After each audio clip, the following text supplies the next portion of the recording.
Berdalih salat Jumat, Kepala Desa Tanambuah, Muhammad Nasrullah di Sulawesi Barat, yang korupsi 574 juta, lagi kembali ke kantor polisi. Adapun Kades Tanambuah yakni Muhammad Nasrullah, yang korupsi 574 juta kabur saat mau diperiksa polisi. Kades Tanambuah itu kabur dengan dalih mau salat Jumat. Namun ia tak kembali ke kantor polisi. Kini, Kepolisian Resor Kota Mamuju, Sulawesi Barat resmi menetapkan Muhammad Nasrullah sebagai buronan dan memasukkannya ke dalam daftar pencarian orang DPO. Langkah ini diambil setelah Nasrullah berulang kali tidak memenuhi panggilan penyidik terkait kasus korupsi dana desa yang menimbulkan kerugian negara sebesar 574 juta. Nasrullah sebelumnya dijadwalkan menjalani pemeriksaan oleh penyidik tipikor Satuan Reskrim Polresta Mamuju pada Jumat pekan lalu. Namun, menurut keterangan Kasih Humas Polresta Mamuju, Ibda Herman Basir, tersangka tiba-tiba menghilang saat proses pemeriksaan hendak dimulai. Ia sempat meminta izin keluar untuk melaksanakan salat Jumat, tetapi tidak pernah kembali ke kantor polisi. Sejak saat itu, keberadaan Nasrullah tidak diketahui. Saat itu tersangka menghilang dengan dalih meminta izin salat Jumat, tetapi dia kades tidak lagi kembali ke kantor polisi.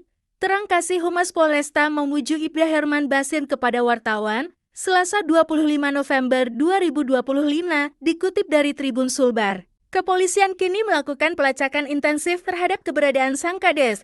Selain menyiapkan langkah penjemputan paksa, polisi juga memberikan kesempatan kepada tersangka untuk menyerahkan diri secara baik-baik. Poster DPO berisi foto Nasrullah telah disebar ke berbagai wilayah, dengan harapan masyarakat dapat membantu memberikan informasi. Kami minta dia bersikap kooperatif, ujar Ibda Herman.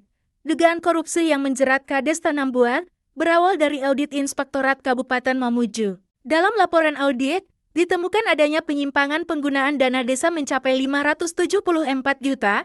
Modus yang dilakukan cukup beragam, mulai dari pemotongan hak aparat desa dan tokoh agama yang tidak dibayarkan, hingga pemotongan iuran BPJS Ketenagakerjaan yang ternyata tidak pernah disetorkan. Tidak hanya itu, audit juga menemukan adanya klaim perjalanan dinas fiktif serta penyimpangan pada belasan proyek fisik desa. Tercatat 14 item pekerjaan, seperti pembangunan kantor desa, posyandu, talut, hingga galian saluran, yang tidak sesuai dengan ketentuan, dan menyebabkan kerugian hingga 243 juta rupiah dari total nilai kerusakan. Proses audit dilakukan melalui investigasi lapangan, verifikasi teknis, dan penghitungan konstruksi oleh tim dari Dinas PUPR. Hasil audit telah diserahkan ke Polresta Mamuju, ujar Inspektur Inspektorat Mamuju, Muhammad Yani, Senin 17 November 2025. Download Tribun X sekarang, menghadirkan lokal menjadi Indonesia.